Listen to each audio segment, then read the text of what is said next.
호세아를 통해서 은혜를 나누고 있습니다. 이스라엘 백성을 포기하지 않으시는 하나님, 끝까지 사랑하시는 하나님. 지난주에는 특별히 그 하나님의 그 구속의 사랑을 우리가 말씀을 통해 나눴습니다. 음행한 아내를 돈 주고 사오라는 명령처럼 죄의 종이었던 우리를 죄에서 해방하기 위해서 당신의 아들 예수 그리스도의 핏값으로 우리를 사신 그 하나님의 사랑. 그래서 성도는 그렇게 값으로 산 바 된, 그래서 내게 아니고 이제 하나님 거인. 그래서 성도로 산다는 것은 얼마나 종교적 행위를 많이 하냐, 아니면 윤리적 도덕적으로 사냐가 아니고 하나님이 주인 된 삶을 사는. 세상 사람들은 자기 욕망을 위해, 자기 욕심을 위해 살지만 우리는 부름받은 자로서 부르심에 합당한 삶을 사는 자인 줄로 믿습니다. 우리 광주 성직교회 우리 속한 모든 지체들은 한 분도 예외 없이 다 성도로 살기를 소망합니다. 그렇게 주님이 주인 되신 자, 살아도 주를 위해, 죽어도 주를 위해, 주를 위해 사는 자 되기를 축복합니다. 오늘은 이제 호세아를 통해서 북이스라엘의 그 상태를 아주 적나라하게 보여줍니다. 먼저 1절 2절 같이 한번 볼까요? 1절 2절 본문 호세아 4장 1절 2절 시작. 이스라엘 자손들아, 여호와의 말씀을 들으라. 여호와께서는 이 땅 주민과 논쟁하시나니 이 땅에는 진실도 없고 인애도 없고 하나님을 아는 지식도 없고 오직 저주와 속임과 살인과 도둑질과 간음뿐이요 포악하여 피가 피를 뒤이음이라. 하나님이 당신의 백성에게 기대하는 바가 있습니다. 하나님이 당신의 백성이 기대하는 것은 그 나라가 강대한 나라가 되고 부강한 나라가 돼서 주변의 나라를 굴복시키고 그 위에 군림하는 그런 나라가 아닙니다. 하나님의 나라는 하나님이 왕이신 나라, 하나님이 주인인 나라. 그래서 하나님의 성품을 닮아가는 백성들이 사는 나라입니다. 그러니까 하나님이 이스라엘 향해 기대한 것은 하나님의 성품이 그 백성들의 삶에 드러나서 주변 국가와는 다른 구별된 나라이기를 바라셨던 거예요. 그런데 공교롭게도 지금 이스라엘 상황은 하나님의 기대와는 정반대로 가는 거죠. 있어야 할 것은 없고 없어야 할 것들만 가득한 상태였어요. 1, 2절을 세 번역으로 제가 한 번 더 읽어드릴게요. 이스라엘 자손아, 주님의 말씀을 들어라. 주님께서 이 땅의 주민들과 변론하신다. 이 땅에는 진실도 없고 사랑도 없고 하나님을 아는 지식도 없다. 있는 것이라고 하는 저주와 사기와 살인과 도둑질과 간음뿐이다. 살육과 학살이 그칠 사이가 없다 라고 선언하죠. 하나님의 백성이 하나님을 닮아서 하나님이 성품들이 드러나기를 원하세요. 하나님은 성경을 통해 드러내시는 게 그분은 진실하십니다. 여기 진실이 풍성하십니다. 그리고 그 진실은 그분의 정의와 공의로 나타나는 거죠. 또 그분은 사랑 자체이십니다. 자, 먼저 말씀을 좀 찾죠. 출애굽기 34장 가보실래요? 책갈 빼놓으시고. 하나님 모세를 통해서 당신은 이렇게 드러내십니다. 출애굽기 34장 6절입니다. 오늘도 부지런히 손 돌리고 말씀 찾고 눈으로 확인하고 펜으로 밑줄도 긋고. 조금 늦으신 분들은 너무 당황하지 마시고 스크린 보면 되니까 그 대신 최선을 다하세요. 최선을 다해 찾으세요. 출애굽기 34장 6절 시작. 여호와께서 그의 앞으로 지나시며 선포하시되 여호와라 여호와라 자비롭고 은혜롭고 노하기를 더디하고 인자와 진실이 많은 하나님이라. 아멘. 여호와라 여호와라 자비롭고 은혜롭고 노하기를 더디하고 인자와 진실이 많은 하나님이라. 이 진실이 많다는 것은 진실이 풍성한 하나님이다, 그런 뜻입니다. 한 구절만 더 보죠. 신명기로 가볼까요? 32장입니다. 하나님이 모세에게 명령하시고 모세는 그 명령을 따라 이스라엘 백성들이 노래를 만들어 부르게 합니다. 그 노래 가운데 하나님이 이렇게 노래합니다. 32장 4절 시작. 그는 반석이시니 그가 하신 일이 완전하고 그의 모든 길이 정의롭고 진실하고 거짓이 없으신 하나님이시니 공의로우시고 바르시도다. 아멘. 완전하신 하나님, 특별히 진실하고 거짓이 없으신 하나님. 그러니까 그 진실함 속에 정의와 공의가 있는 거죠. 그러니까 하나님이 이렇게 진실하신 하나님이에요. 그래서 다윗은 시편 86편에 이렇게 노래합니다. 그러나 주여 주의 공의를 여기시며 은혜를 베푸시며 노하기를 더디하시며 인자와 진실이 풍성하신 하나님이시오니. 그렇게 진실이 풍성하신 하나님이십니다. 하나님이 진실이 풍성하기 때문에 당신의 백성들이 그렇게 하나님의 진실하심이 드러나기를 원했던 거죠. 또 하나님은 사랑의 하나님이에요. 뭐 두말할 것도 없고 요한일서 4장 가볼까요? 워낙 유명한 말씀이니까 요한일서 4장 7절 8절 보죠.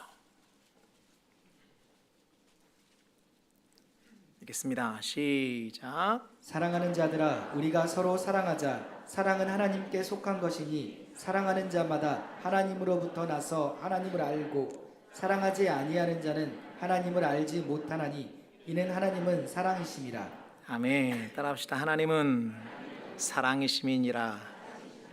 하나님은 사랑하심이라. 네. 사랑이심이라. 사랑 자체십니다. 그러니까 하나님이 진실하시고 사랑이시니까 당연히 당신의 백성들이 진실하고 사랑이기를 원하는데 불행하게도 이스라엘은 그런 것이 없었다는 거죠. 그런데 지금 이 호세아의 외침이 시작하면서도 말했지만 그 당시에는 공허했어요. 아무도 듣지 않았고 결국은 그들은 패망함으로 결론 맺었어요. 근데 그 외침이 지금 이 시대에 한국의 상황과 잘 오버랩이 돼요. 그래서 그 외침이 지금 우리에게는 너무나 큰 울림인 거죠. 한국교회가 마치 북이스라엘에 하나님의 사랑과 진실이 없었듯 지금 한국교회의 그 사랑과 진실이 사라져버렸어요. 세상 사람이 교회에 기대하는 바는 교회가 막 대단한 큰 어떤 정치적 집단이 되고 이익 집단이 돼서 큰 소리를 내는 걸 기대하는 게 아니고 세상에서 볼 수 없는 사랑을 경험하기를 원하고 세상에 없는 진리가 진실이 교회 안에 이루어지기를 바라는 거죠. 그런데 공교롭게도 불행하게도 한국 교회가 그걸 잃어버렸어요. 그래서 세상에서 찾을 수 없는 사랑이 발견되지도 않고 또 진실함도 찾아볼 수 없는 오히려 세상보다 더한 그래서 믿는 것들이 더해라는 소식을 우리가 듣게 되는 거죠. 한국교회 처음 복음이 들어오고 그 당시에는 지금보다 더 소수의 그리스도인들이 있었을 때 세상은 교회를 박해했습니다. 그리고 미워했어요. 그렇지만 교회의 그 정직과 사랑은 또 인정했습니다. 기록에 남아 있는데요. 평양 대붕 이후에 그 평양의 대표적인 그 일들이 몇 가지 있었는데 그 쌀 장사들 지금은 이제 쌀을 무게로 팔지만 옛날에는 부피로 팔았거든요. 되에다 팔았어요. 돼, 말 뭐 이런 거 알잖아요, 그죠? 모르나? 근데 쌀에서 어떻게 이익이 나냐면 일단 가장 악덕 장수는 표준 되를 안 쓰고 작은 되를 씁니다. 그래서 아예 부피를 줄여서 팔기도 하고. 근데 대부분은 그 정도는 아니고 쌀을 세우는 기술이 있습니다. 제가 그걸 어떻게 하냐? 저희 할아버지가 대전에서 선화동에서 쌀 장사를 하셨습니다. 보증을 잘못 써가지고 다 말아먹었지만 아무튼 이렇게 쌀을 잘 세워서 이렇게 겉을 탁 쳐내면 똑같은 한 되인데 똑같은 한 되가 아닌 거예요. 그래서 그냥 거기다 제대로 붓고 툭툭툭 쳐가지고 다진 다음에 이렇게 딱 하면 정말 한 되인데 그걸 잘 쌀을 세워가지고 이렇게 탁 치면 똑같은 한 되인데 부피가 다른 그런 상태를 만드는 거죠. 그 이익으로 이제 돈을 버는 거예요. 근데 예수 믿는 집의 쌀 가게 별로 좋아하진 않아요. 박해도 하고 그러는데 사람들이 그 집을 가는 거예요. 왜냐하면 거기는 최소한 속이지 않으니까, 정직하니까. 근데 지금은 한국 교회가 그런 모습을 잃어버렸어요. 진실함도 없고 사랑도 없고. 오늘 이 호세아의 외침이 오늘 우리를 향한 강한 울림으로 다시 한번 우리를 돌아봐야 될 줄로 믿습니다. 우리 교회 안에 사랑이 넘쳐야 할 것입니다. 진실이 살아있어야 합니다. 정의와 공의가 살아있어야 합니다. 물론 이것은 우리가 다짐한다고 되는 일은 아니에요. 계속 선생님이 우리를 감동하시고 우리 순종해 가는 걸음 속에 맺힌 열매들입니다. 그렇지만 우리의 방향 분명히 살아있어야 돼요. 세상이 어떠하든 우리는 말씀을 따라가는 사람들이니까 하나님 우리의 삶에 우리 교회 안에 주님의 사랑이 넘치게 하여 주옵소서. 주님의 진실이 잘 드러나게 하여 주옵소서. 또 반면에 없어야 할 것들은 가득했어요. 저주와 속임과 살인과 도둑질과 간음, 포악과 피가 피를 뒤이었다. 이 포악과 피가 뒤를 이었다는 것은 사륙과 학살이 그치지 않았다는 거예요. 물론 지금 한국 교회에 무슨 살인 아니면 사륙이나 학살이 있는 건 아닙니다. 그런데 돌이켜 보면 교회 안에 이 말들이 얼마나 많은 사람들에게 상처를 주는지 모르겠어요.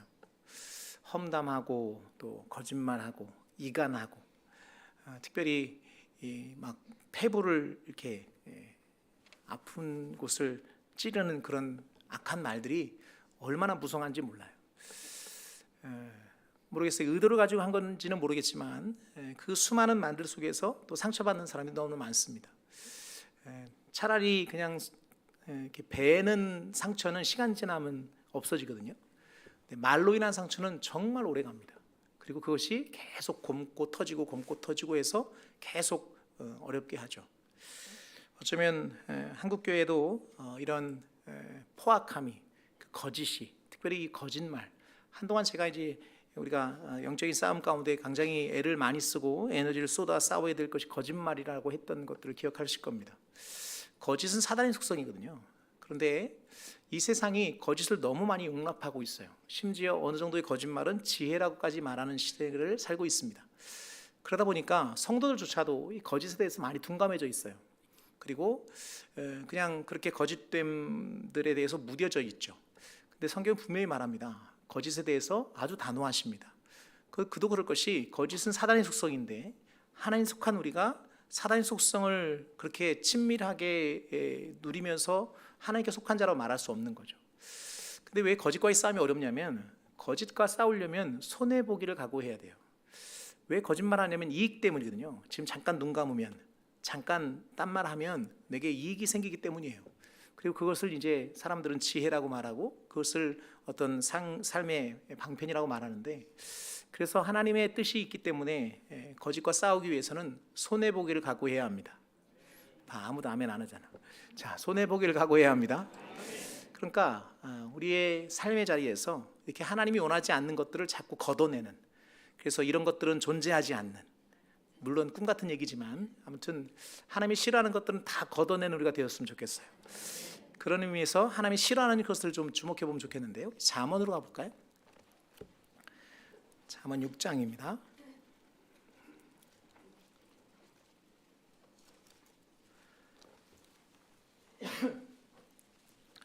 16절부터 보죠.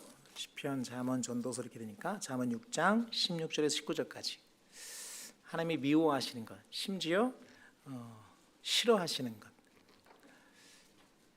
우리의 공동체 안에서 내 삶에서 이것을 제하기를 소망하면서 같이 읽겠습니다. 시작. 여호와께서 미워하시는 것 곧 그의 마음에 싫어하시는 것이 옌일곱 가지이니 곧 교만한 눈과 거짓된 혀와 무죄한 자의 피를 흘리는 손과 악한 계교를 꾀하는 마음과 빨리 악으로 달려가는 발과 거짓을 말하는 망령된 증인과 및 형제 사이를 이간하는 자이니라. 아멘.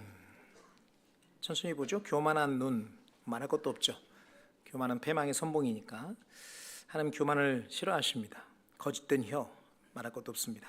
무죄한 자의 피를 흘리는 손, 악한 계교를 꾀하는 마음, 빨리 악으로 달리는 발, 또 거짓을 말하는 망령됨, 증인. 벌써 거짓 2번 나오죠. 그다음에 형제 사이를 이간하는 자, 하나님이 싫어하는 자입니다. 오늘 하나님이 싫어하는 것들은 우리의 삶에서 다 제하기를 소망합니다. 우리 공동체 안에서 사라지길 소망합니다. 그래서 하나님이 우리 교회를 바라보면서 하나님이 기뻐하신 일들은 가득하고, 아멘. 하나님 기뻐하신 일들은 가득하고, 하나님이 싫어하신 것들은 싹 제하는. 다시 말하지만 이것은 우리의 노력만으로는 안 돼요. 성의 인도하심 안에서 순종해 갈 때 맺는 열매예요. 어찌됐건 방향은 분명해요. 하나님 기뻐하신 것은 풍성하고 하나님이 싫어하신 것은 자꾸 제하여내는 그런 믿음의 지체를 되기를 축복합니다. 자, 한 걸음 더 들어가죠. 그러니까 그들의 삶이 피폐할 수밖에 없고 망가질 수밖에 없죠. 그래서 내가 내 어미를 멸하리라 한 이유가 바로 그렇게 이스라엘을 망하게 하시겠다는 거예요. 두 번째, 우리 6절을 같이 읽겠습니다. 6절 시작. 내 백성이 지식이 없으므로 망하는도다. 내가 지식을 버렸으니 나도 너를 버려 내 제사장이 되지 못하게 할 것이요 내가 내 하나님의 율법을 잊었으니 나도 내 자녀들을 잊어버리리라. 예, 펜 있는 분들은 그 전반절에 밑줄 쳐놓으세요. 내 백성이 지식이 없으므로 망하는도다. 물론 여기서 말하는 지식은 세상 지식이 아닙니다. 하나님을 아는 지식을 말해요. 뿐만 아니라 하나님 말씀에 순종하는 마음까지 포함된 표현입니다. 그러니까 하나님을 잃어버린 거예요. 그리고 하나님을 버린 겁니다. 그래서 망한다는 거죠. 이스라엘이 이스라엘일 수 있는 근거, 그러니까 이스라엘이 특별하고 특별히 하나님 보호하심을 누리고 하나님의 인도하심을 받는 이유는 이스라엘이란 나라가 특별하거나 아니면 그들이 탁월하거나 아니면 그들이 그럴 만한 근거가 되어서가 아니에요. 그들이 특별한 이유는 하나님이 그들과 함께 하시기 때문이에요. 우리 신명기에서 이미 확인한 것처럼 하나님이 이스라엘 백성을 당신 백성 삼으셨어. 일방적으로 430년간 남의 나라에서 종살이하던 백성이에요. 그러니까 그들에게서 의의나 그들에게서 어떤 의로움이나 아니면 선함을 찾아볼 수 없는 노예 근성으로 쩌들어 있는, 근데 그냥 하나님의 일방적인 사랑으로 특별히 이제 그분의 성품이 신실하시니까 조상 아브라함과 하신 약속 때문에 그냥 백성 삼으셨어요. 그리고 그들을 애굽에서 인도해 냈어요. 그리고 그렇게 해서 하나님은 그들의 백성, 그들의 하나님이 되고 이스라엘은 그 하나님의 백성이 된 거죠. 자, 민수기로 가보세요. 민수기 15장입니다. 오랜만에 따합시다. 나는 말씀만 보면 너무너무 좋습니다. 기대가 됩니다. 신바람이 납니다. 네. 신바람 나게 민수기 15장 41절 볼까요? 읽겠습니다. 시작. 나는 여호와 너희 하나님이라. 나는 너희의 하나님이 되려고 너희를 애굽 땅에서 인도해 내었느니라. 나는 여호와 너희의 하나님이니라. 아멘. 너희의 하나님이 되려고 너희를 애굽 땅에서 인도해 냈다. 나는 너희의 하나님이다. 너는 나의 백성이고 나는 네 하나님이다. 그러니까 이스라엘이 이스라엘 될 수 있는 특권이 하나님 때문이거든요. 근데 지금 호세아를 통해 뭐라고 말씀하신 거예요? 그 이스라엘이 하나님을 버렸다는 거예요. 하나님을 아는 지식이 없다는 거예요. 하나님의 명령을 잊어버렸다는 거예요. 그러니까 그 특권이 사라져버린 거죠. 계속 말하지만 하나님 백성이 누리는 하나님의 백성이기 때문에 보호받고 또 복을 누리는 그 이유는 하나님께 속했기 때문이에요. 자, 이사야 43장 가보세요. 제가 너무너무 좋아하는 말씀인데 43장 우리 1절부터 3절까지 보죠.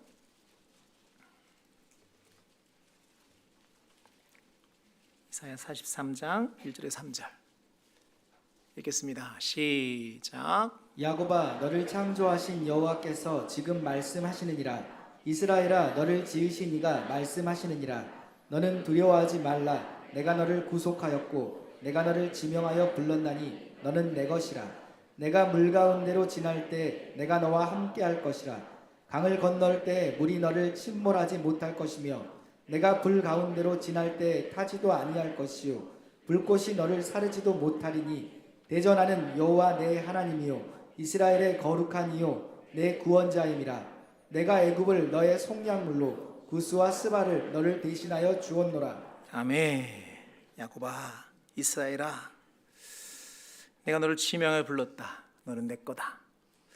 그러니까 이스라엘을 하나님이 지키시잖아요. 눈동자처럼 지키시고 40년 광야 생활 동안 그대 옷이 헤어지지 않고 알이 부르트지 않고 만나로 먹고 반석에서 물이 나서 먹을 수 있었던 이유, 유일한 이유는 하나님이 그들의 하나님 되시기 때문이에요.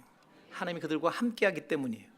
지금도 마찬가지예요. 성도인 우리가 하나님의 보호하심을 받고 은혜를 누리는 근거는 우리가 하나님께 속했어요.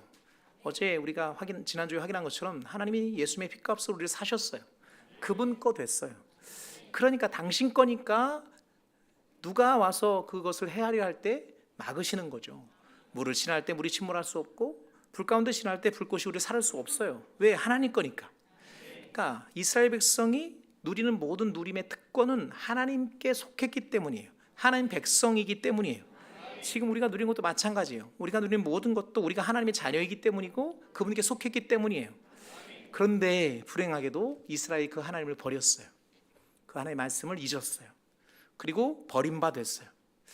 하나님의 말씀 버림으로 버림받은 사울 왕이 하나님의 말씀 버림으로 그가 버림받은 것처럼 이스라엘이 하나님의 말씀을 버렸어요. 하나님을 버렸어요. 이유는 분명해요.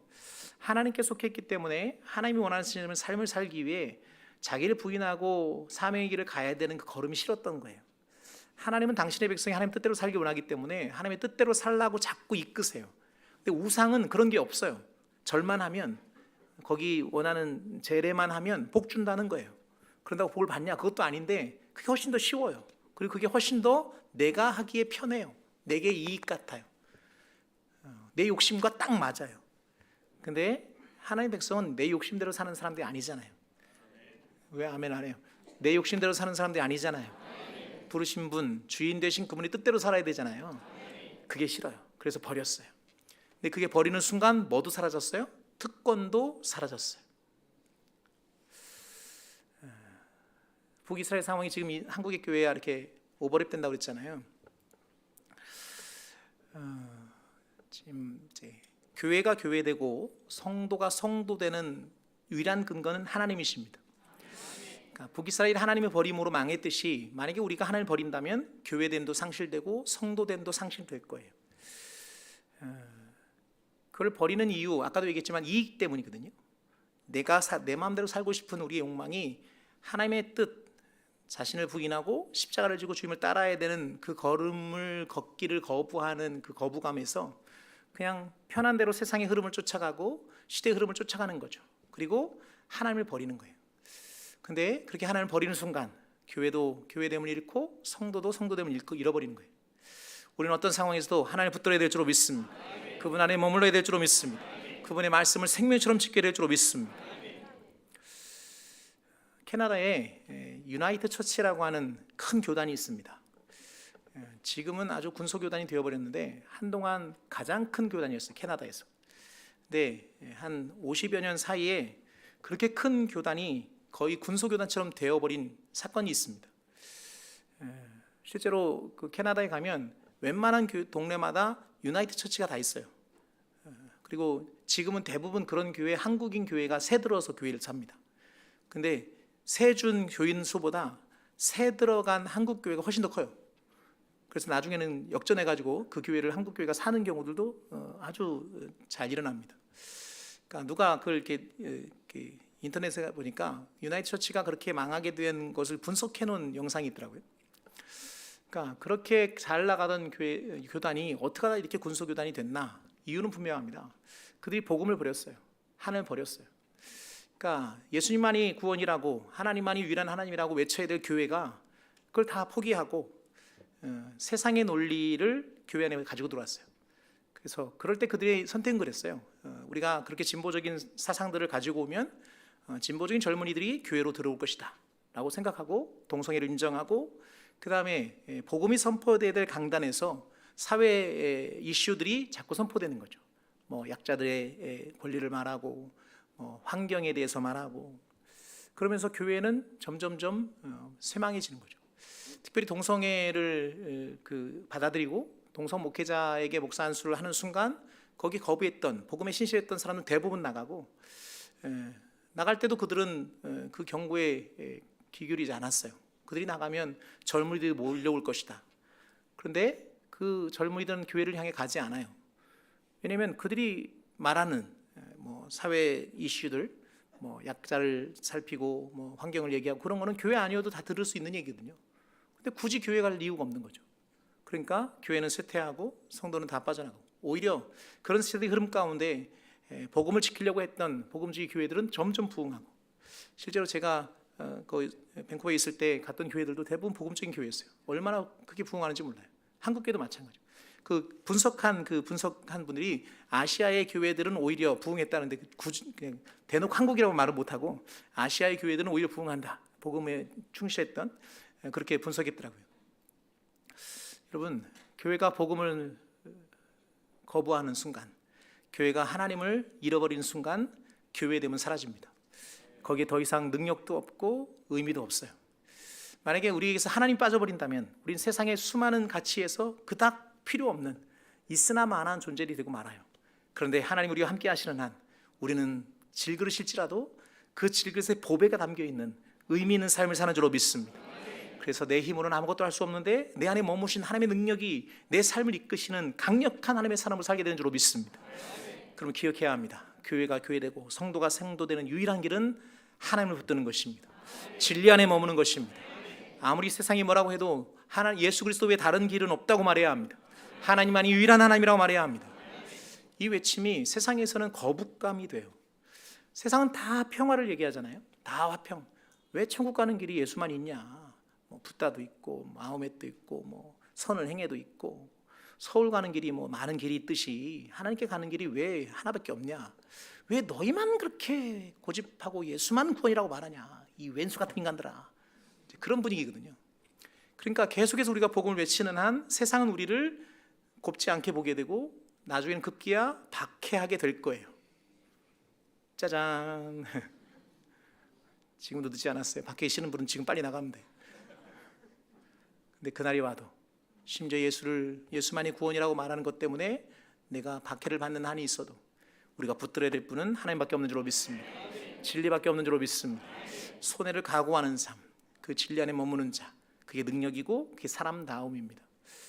오늘 북이스라엘이 처했던 그 하나님을 버렸던 그리고 망해버렸던 그 길을 그 전철을 밟지 않도록 이 시대에 우리가 붙들어야 될 분 하나님밖에 없습니다.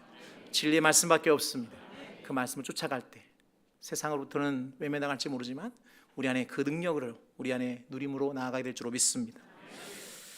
그래서 이 말씀에 귀를 기울여야 합니다. 우리 신명기 6장 가보죠. 쉐마장입니다. 쉐마. 이스라엘 들으라.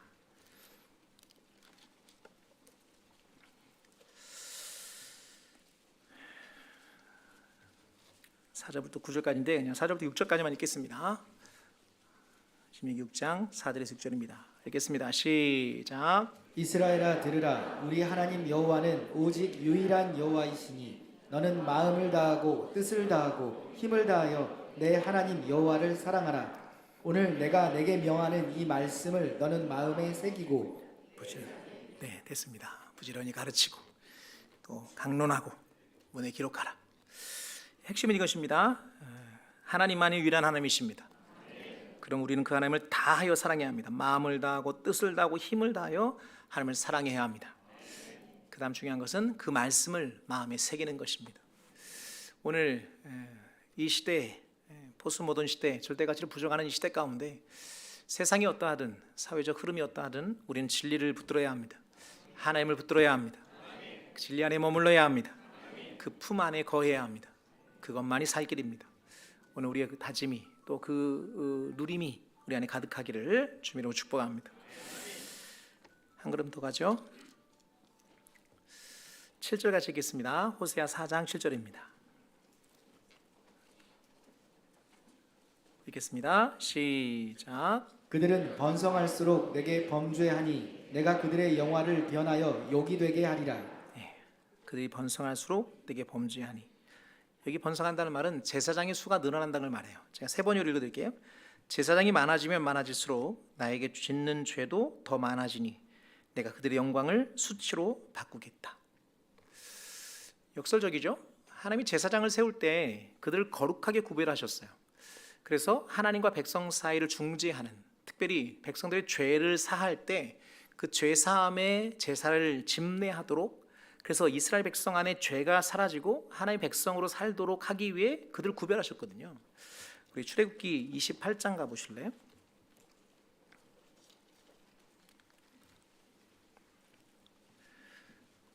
출애굽기 28장 우리 1절에서 4절까지 보죠.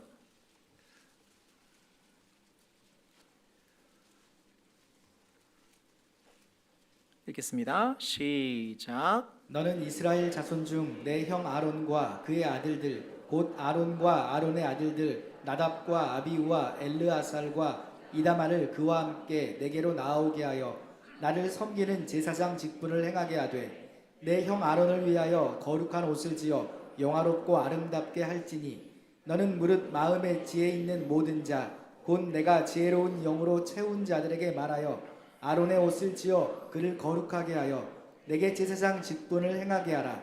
그들이 지을 옷은 이러하니 곧 흉패와 에봇과 겉옷과 반포 속옷과 관과 띠라. 그들이 내 형 아론과 그 아들들을 위하여 거룩한 옷을 지어 아론이 내게 제사장 직분을 행하게 하라. 아멘.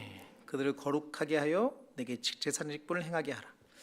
특별히 그들을 향한 옷을 지어 입혀서 영화롭고 아름답게 하라. 그렇게 구별했어요. 그런데 공교롭게도 지금 이스라엘 상황이 그 제사장의 수가 많아질수록 죄를 더 짓는다는 거예요. 역설적이죠. 죄를 제하기 위해서 세워진 제사장들이 수가 많아지는데 오히려 죄가 더 흥해지는 그런 현상들이 있죠. 그래서 하나님이 그들의 영광을 수치로 바꾸시겠다고 말씀하시는 거예요. 이것이 이제 한국 사회에 이렇게 오버랩되면서 지금 최근에 최근만은 아니죠. 한동안 교회가 막 부흥할 만하면 한 번씩 반복돼서 나타나는 목회자들의 일탈 또 목회자들의 범죄입니다. 하나님 교회의 질서의 하나님이시니까 교회 지도자를 세워서 그들을 통해 교회를 잘 이렇게 이끌어 가십니다. 근데 공교롭게도 그 지도자들, 특별히 나름대로는 유명한 그리고 나름대로는 영향력 있는 그들이 이렇게 일탈로 또 범죄함으로 무너질 때 그 파급 효과가 너무 큰 거죠. 그래서 상처받은 사람도 많고 교회를 떠나는 사람도 많고 전도에도 방해가 되고 요즘 전도만 하려고 그러면 그렇게 욕을 먹어요. 욕 먹어도 해야죠. 전도해야 되니까 명령이니까. 그게 이제 오버랩되는 거죠. 그렇게 지도자들을 세웠는데 그 지도자들의 일탈 때문에 교회가 오히려 손가락질을 받게 되는. 그러면서 부탁하는 겁니다. 여러분, 그래서 지도자를 위해 기도해야 합니다. 지금은 아멘 하나인지 안 하는지 봐요. 안 하는 사람 이름을 나한테 알려주세요. 여러분은 이제 광주성직교회에 속해 있으니까 저를 위해 기도해야 합니다. 또 한국의 교회 지도자를 위해 기도해야 합니다. 왜냐하면 사단이 집요하고 교활하잖아요. 그러니까 사단은 교회를 무너뜨리는 방법을 아주 잘 알아요. 잘 특화되어 있고 특별히 교회 지도자를 무너뜨렸을 때 그 효과가 너무 크니까 절대 그걸 놓지 않아요. 그러니까 좀 부흥할 만하면 한 번씩 또 뭔가 이슈가 생길 만하면 한 번씩 이젠 바닥이다 싶을 때 그 바닥을 뚫고 지하로 내려가게 하는 방법이 동일해요. 그렇게 지도자를 무너뜨릴 때 교회가 무너지는 거거든요. 근데 지도자들이 아무리 기도하고 아무리 애쓰고 경계해도 연약하잖아요. 저도 아무튼 너무 잘하니까 어떻게든 그런 어려운 환경들이 안 생기도록 애를 씁니다. 우리 교회 오면 이렇게 끝나고 나갈 때 이렇게 남자분들과만 제가 악수를 하잖아요. 근데 처음 오신 분들은 뭣도 모르고 저 손을 막 덜컥 잡으려고 그래요. 그럼 저도 당황하고 그분도 당황하고 저도 손을 빼니까 얼마나 당황스러워요. 특별히 이제 언젠가는 어떤 자매인데 미국에 있다가 왔어요. 아무튼 무슨 명절 때문에 왔던 것 같아요. 그러니까 그러니까 프리하잖아요. 또 오자마자 또 이렇게 손을 내밀더라고요. 그래서 손을 뺐더니 당황해하는 거야. 그렇게 당황해하는 모습을 보고 저도 당황스럽더라고요. 그게 사실 자매님하고 악수한다고 무슨 일이 나겠습니까? 근데 내 스스로가 경계를 만드는 거죠. 늘 말하지만 제 자동차, 내 자가용의 그 조수석에는 아내 외에는 앉을 수가 없습니다. 이제 아내도 하늘나라 갔으니까 이제 거기 앉을 사람 없는 거예요. 남자만 앉을 수 있어요. 왜 굳이 그렇게까지 하냐? 내가 나를 잘 알죠. 나는 연약해서 죄의 환경이 되면 무너질 수밖에 없어요. 그래서 경계하는 거죠. 그런데 아무리 경계해도 우리는 연약해서 언제든 무너질 수 있습니다. 그래서 여러분의 중보가 필요한 거예요. 자, 아멘 안 했지? 이름 적어서 보죠. 자, 담임 목사를 위해 기도해야 합니다. 또 여러분이 아끼고 사랑하는 분이 계시면 그분을 위해 기도 많이 해주셔야 돼요. 한국교회 지도자격에 있던 많은 분들이 그렇게 하나씩 무너져 갔어요. 근데 한동안은 막 그것 때문에 속상하고 막 원망스럽고 막 그랬거든요. 근데 또 돌이켜 보니까 또 그만큼 내가 기도하지 않았더라고요. 내가 그분을 위해서 그분 때문에 받았던 감동들은 많은데 정작 그분을 위해 기도하지 못했던 걸 또 제가 깨달았습니다. 여러분, 사단은 집요하고 교활합니다. 그래서 계속해서 교회를 무너뜨리려고 할 것입니다. 그래서 여러분의 기도가 필요하고 여러분의 중보가 필요합니다. 중요한 것은 그렇게 함께 가는 거예요. 누구도 탁월하지 않아요. 목사로 기름 부음 받았지만 하나님이 그렇게 직분을 주시고 감당케 하시니까 감당하는 거지, 내게 뭐 아니면 목회자에게 뭐가 있어서가 아니에요. 하나님의 긍휼히 하심이 더 크죠. 여러분보다 저를 더 많이 긍휼히 여기십니다. 그래서 가는 겁니다. 그러므로 기억해야 합니다. 비난하고 비판하기 전에 우리 서로 중보하십시다. 그렇게 교회 공동체를 세워가는 우리가 되기를 소망합니다. 말씀 정리하겠습니다. 지금 이스라엘 상황이 지금 한국 교회에 너무 많이 오버랩돼 있어요. 그 당시에 호세의 외침은 공허했어요. 아무도 듣지 않았어요. 근데 지금 이 시대에 호세의 외침은 강력한 울림입니다. 교회 안에 있어야 될 것 차고 넘쳐야 합니다. 없어야 될 것 자꾸 제해해야 합니다. 사랑과 진실은 넘쳐야 하지만 거짓과 사람을 해야 하는 거짓된 말들, 의미하는 말들은 사라져야 합니다. 무엇보다도 교회가 교회되고 성도가 성도되는 것은 하나님으로 말미암습니다. 이스라엘 하나님 버림으로 그들이 망했던 것처럼 우리가 하나님을 버리는 순간 우리의 모든 특권은 사라집니다. 우리가 갖는 모든 강력함은 다 물거품이 됩니다. 그리고 의미 없어집니다. 우리가 교회가 교회되기 위해서, 성도가 성도되기 위해서 끝까지 붙들어야 될 것은 오직 하나님밖에 없습니다. 진리만을 붙들어야 합니다. 진리 안에 머물러야 합니다. 그 진리를 붙들고 살아야 합니다. 오늘 이 진리를 훼손하려고 하는, 이 진리를 희석하려고 하는 이 시대 가운데 오늘 우리는 끝까지 진리의 말씀 붙들고 믿음으로 걸어가는 믿음의 신실한 종들 되기를 주님으로 축복합니다.